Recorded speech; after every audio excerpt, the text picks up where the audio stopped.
নমস্কার, আপনারা দেখছেন গুগলি নিউজ। গুগলি নিউজের পক্ষ থেকে আপনাদের সবাইকে জানাই শুভ সন্ধ্যা। বাংলার প্রতি কেন্দ্র সরকারের বঞ্চনার প্রতিবাদে ধিক্কার সমাবেশ লাউদোয়ায়। এই কৈফিয়ত চাইবে না বাংলার মানুষ, এবং যখনই বাংলার মানুষ এই কৈফিয়ত চাইবে তখন আপনি বাংলাকে ভয় দেখাবেন।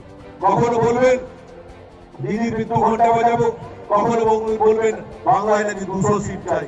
বাংলায় সিনেমা হলে যদি সিনেমা দেখার জন্য সিট চাইছেন 200 টিকিট আপনাকে দিয়ে দিতে পারি, সিনেমা দেখার জন্য 200 সিট পেতে পারেন, কিন্তু এমএলএ সিট বাংলায় পাওয়া যাবে না ভাই, বিধায়কের সিট বাংলায় পাওয়া যাবে না ভাই। আপনি বিয়ে বাড়িতে খাওয়ার জন্য 200 লোককে বসিয়ে খাওয়াতে চাইছেন, আমরা সিট দিতে রাজি আছি। 200 কেন 225টা সিট নিন, 325টা সিট নিন, বলে ভালো করে খাওয়া দাওয়া করুন, কিন্তু এমএলএ সিট পাওয়া যাবে না। অন্য সিট চাইলে পাবেন, মিনি বাসে যদি সিট চান সেটি সিট পাওয়া যাবে, ট্রেনে সিট চাইলে সে সিট পাওয়া যাবে, কিন্তু বাংলায় এসে এমএলএ সিট আপনি পাবেন না। এটা আপনাকে পরিষ্কার করে আমরা বলে দিতে চাই। অমিত শাহজি, আপনি বাংলায় এসে বাংলার মানুষকে অপমান করার চেষ্টা করেছেন, তার বিরুদ্ধে তৃণমূল কংগ্রেস কর্মীরা তৈরি হচ্ছে, তারা গর্জে উঠছে। আগামী দিনে এর জবাব আমরা আপনাকে দেবই দেবো। এই কয়েকটা কথা বলে এই সময়ের মধ্যেও যেহেতু আপনারা আমাদের পরিবারের সদস্য, আজকে সেরকম কোনো বড় মিটিং না, শুধুমাত্র আমাদের পরিবারের সবাই সম্মিলিত ভাবে সিদ্ধান্ত নিই যে বাংলার বঞ্চনার প্রতিবাদে কেন্দ্রীয় সরকারের বিরুদ্ধে আমরা জেহাদ ঘোষণা করবো। এই স্লোগান দেওয়ার জন্য একসঙ্গে আমরা আছি, এটা জানান দেওয়ার জন্য আজকে এই সভার আয়োজন করা হয়েছিল। এই সময় আপনারা সবাই উপস্থিত হয়েছেন, সবার প্রতি কৃতজ্ঞতা ভালোবাসা জানিয়ে আমার ক্ষুদ্র বক্তব্য এখানে শেষ করবো। কিন্তু সবাই একটু দাঁড়িয়ে এত জোরে স্লোগান দিতে হবে অমিত শাহ কানে যেন পৌঁছে যায় আওয়াজ।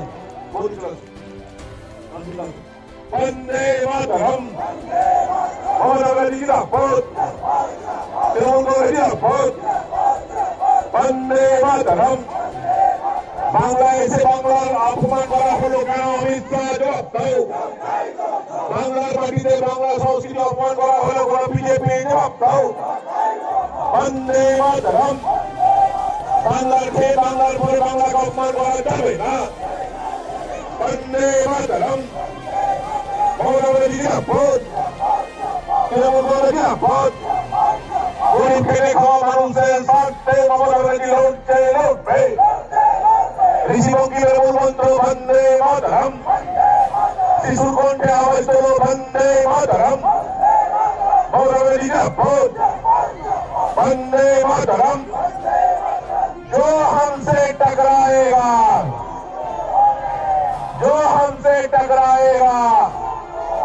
वंदे मातरम।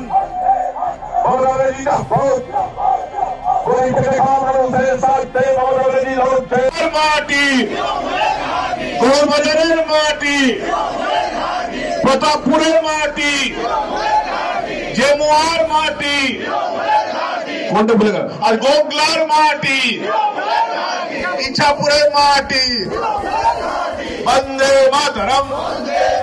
বৈদ্যনাথপুরের মাটি, নবগ্রামের মাটি, বহুলার মাটি, পান্ডবেশ্বরের মাটি, কেন্দ্র পঞ্চায়েতের মাটি, হরিপুরের মাটি, পান্ডবেশ্বরের মাটি, সারা বাংলার মাটি। বন্দে মাতরম। ঋষি বঙ্গীমের মূল মন্ত্র বন্দে মাতরম। থ্যাংক ইউ, ভালো থাকবেন সবাই, সুস্থ থাকবেন। Thank you. আপনার নাকি বিরাট সাহস, বিরাট নাকি শক্তি। আপনি যখন হোম মিনিস্টার হলেন তখন আমরা ভেবেছিলাম আপনাকে দেখে পাকিস্তান ভয় পাবে, আপনাকে দেখে চাইনা ভয় পাবে, কিন্তু একই দেখছি পাকিস্তান আপনাকে দেখে ভয় পাচ্ছে না, চাইনা আপনাকে দেখে ভয় পাচ্ছে না। পাকিস্তান রোজ আমাদের দেশের উপর আক্রমণ করার জন্য এগিয়ে আসছে। চাইনার লোকেরা, চাইনার সেনাবাহিনী যখন ইচ্ছা তখন আমাদের দেশে ঢুকে গিয়ে আমাদের সেনাকে হত্যা করছে। তাদের বিরুদ্ধে আপনি লড়তে পারছেন না, তাদের বিরুদ্ধে লড়লে আমরা আপনার পাশে থাকতাম, কারণ আমরা আমাদের দেশকে ভালোবাসি। কিন্তু আপনি চাইনাকে ভয় দেখাতে পারছেন না, আপনি পাকিস্তানকে ভয় দেখাতে পারছেন না, আপনি বাংলা এসে বাংলার মানুষকে ভয় দেখাচ্ছেন। এটাই কি হোম মিনিস্টারের কাজ? আপনি তো মানুষকে ভালোবাসবেন, আপনি তো আমাদের সবার হোম মিনিস্টার। আমি যেদিন বিধায়ক হই, বিধায়ক হিসাবে যেদিন শপথ নিই, আমার নেতৃবৃন্দ আছেন এবং মঞ্চের সামনে আপনারা যারা উপস্থিত হয়েছেন, দেখুন আজ আমি চেয়েছিলাম যে মায়েরা বেশি করে এই মিটিং এ আসুক, কিছুদিন আগে আমাদের দেশের হোম মিনিস্টার অমিত শাহজি আমাদের এই বাংলায় এসেছিলেন। বাংলায় উনি আসতেই পারেন, একটা রাজনৈতিক দলের বক্তব্য তিনি রাখতেই পারেন, কিন্তু তিনি যে কথাগুলো বলে গেছেন তার প্রতিবাদ বাংলার মায়েদেরকে করতেই হবে। তিনি বলেছেন যে মমতা বন্দ্যোপাধ্যায়ের মৃত্যু ঘণ্টা তিনি বাজিয়ে দেবেন, বাংলার মানুষের মৃত্যু ঘণ্টা তিনি বাজাবেন। আচ্ছা বলুন তো, আর 4-5 দিন পরে তো ভাইফোঁটা। কবে কবে ভাইফোঁটা? 16 তারিখ ভাইফোঁটা। যাদেরকে আমরা দিদি বা বোন বলি, ভাইফোঁটার সময় বাংলা সংস্কৃতি হলো বোনেরা দিদিরা ভাইদের মাথায় ফোঁটা দিয়ে কি বলে, ভাইয়ের কপালে দিলাম ফোঁটা, জম দুয়ারে পড়লো কাটা, তাই তো? হ্যাঁ, আচ্ছা পুরোটা চমকিতে পুরোটা করে দিই, আমি হাফ বললাম। তার মানে কি হলো? তার মানে হলো যে ভাই তোমাকে আমি ফোঁটা দিলাম এবং জমের দুয়ারে কাটা পড়া মানে হলো জম আর তোমার কাছে আসতে পারবে না, তোমার প্রাণ ভিক্ষা চাইছি, তোমার জীবনের জন্য কোনো ক্ষতি না হয়। এটা বাংলা সংস্কৃতি। আপনি বললেন, অমিত শাহজি বললেন যে দিদি মমতা দিদি তোমারা মৃত্যু ঘন্টা বাজ যায়গা। আপনি একদিকে ওনাকে দিদি বলছেন আর একদিকে ওনার অকল্যাণ চাইছেন। একদিকে বাংলার মানুষের মৃত্যু ঘন্টা বাজাবেন, কিন্তু মমতা বন্দ্যোপাধ্যায় দিদি তো কোনোদিন কারো অকল্যাণ চাইবেন না। তিনি তো চাইবেন, যেহেতু আপনি ওনাকে দিদি বলেছেন, তাই জমের দুয়ারে কাটা পড়ুক এবং অমিত শাহজি আপনিও ভালো থাকুন, বিজেপির সমস্ত লোকেরা ভালো থাকে, বাংলার সবাই ভালো থাকে।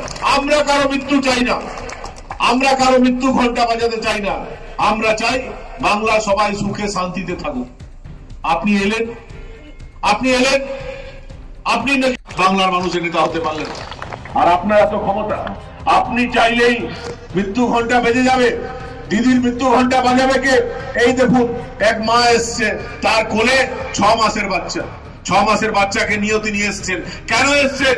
আজকে তিনি না এলেও পারতেন, কিন্তু তিনি বলেছেন আজকে না গেলে এই অমিত শাহের এই যে বক্তব্য তার প্রতিবাদ জানানো যাবে না। আমার বাচ্চা একটু কষ্ট করুক, আমি কোলে নিয়ে যাব, 2 ঘন্টা বসবো, কিন্তু অমিত শাহকে বুঝিয়ে দিয়ে আসবো যে না, বাংলার মায়েরা যতদিন আছে, বাংলার বোনেরা যতদিন আছে, বাংলার অকল্যাণ কেউ চাইতে পারবে না, বাংলার মৃত্যু ঘন্টা কেউ বাজাতে পারবে না, বাংলার মানুষের মৃত্যু ঘন্টা কেউ বাজাতে পারবে না।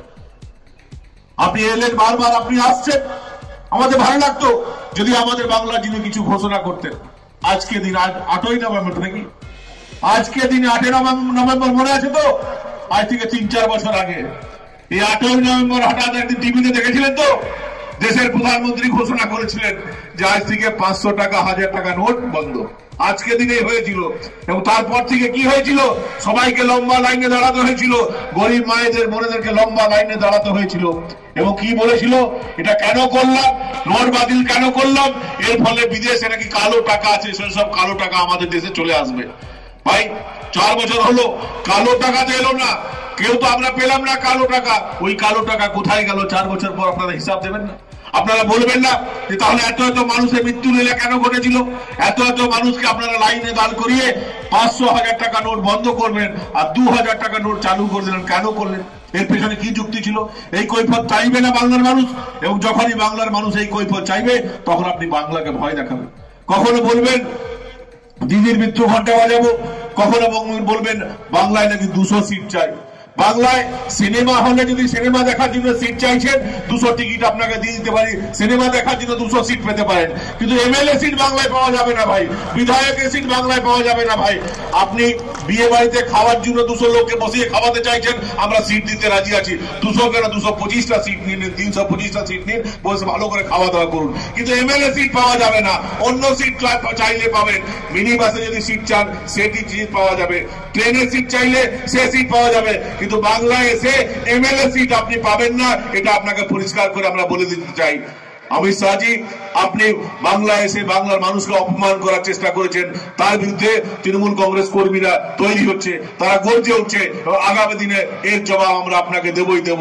এই কয়েকটা কথা বলে এই সময়ের মধ্যেও যেহেতু আপনারা আমাদের পরিবারের সদস্য, আজকে সেরকম কোনো বড় মিটিং না, শুধুমাত্র আমাদের পরিবারের সবাই সম্মিলিতভাবে সিদ্ধান্ত নিই যে বাংলার প্রতি বঞ্চনার প্রতিবাদে কেন্দ্রীয় সরকারের বিরুদ্ধে আমরা জিহাদ ঘোষণা করব।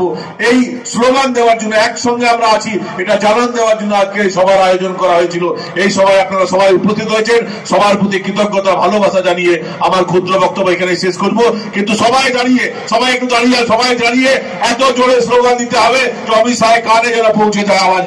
বৌদি চলে আসো, শান্তি দাস, বন্দে মাতরম, মমতা ব্যানার্জি জিন্দাবাদ, তৃণমূল কংগ্রেস জিন্দাবাদ, বন্দে মাতরম। বাংলাদেশে বাংলার অপমান করা হলো কেন? অমিত শাহ জবাব দাও।